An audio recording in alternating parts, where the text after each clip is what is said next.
Now, Iran has carried out a second execution linked to the nearly 3-month wave of anti-government protests there. The judiciary says Majidreza Rahnavard was hanged in the city of Mashhad. He was convicted of stabbing and killing 2 members of the security forces.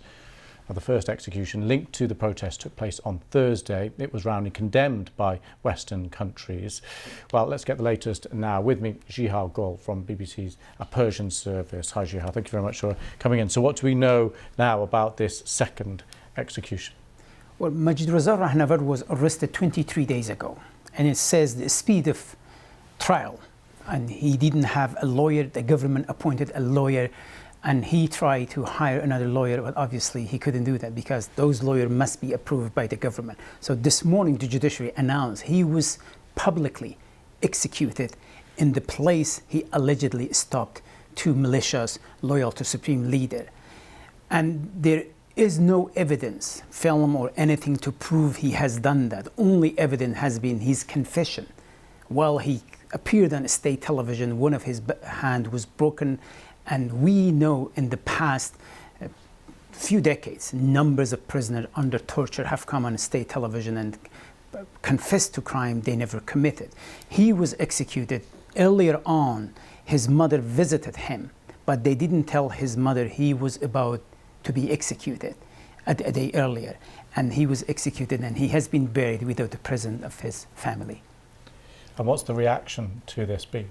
Well, I think people are very angry, but obviously the regime trying to scare off other young people who are going out and protesting this kind of the regime.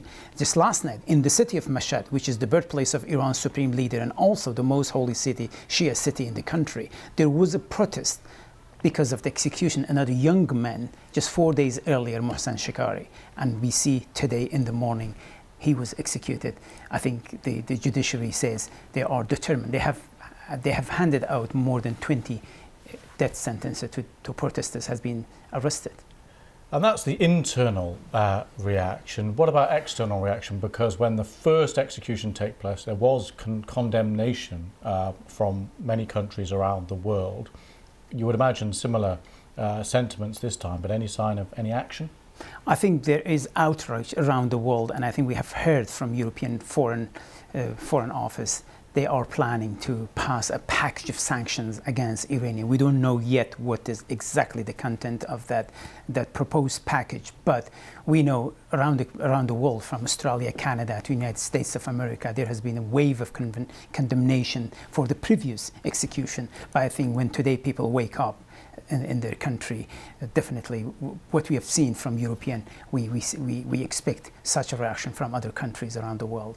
And just briefly, for people who are dipping in and out, not following it every day, remind us just very briefly why these protests started. Well, obviously, just almost, as you said, 3 months ago, Mahsa Jina Amini, a Kurdish 22-year-old girl, was killed by morality police. Since then, there has been unrest in the country, mass protests around the country, never seen before.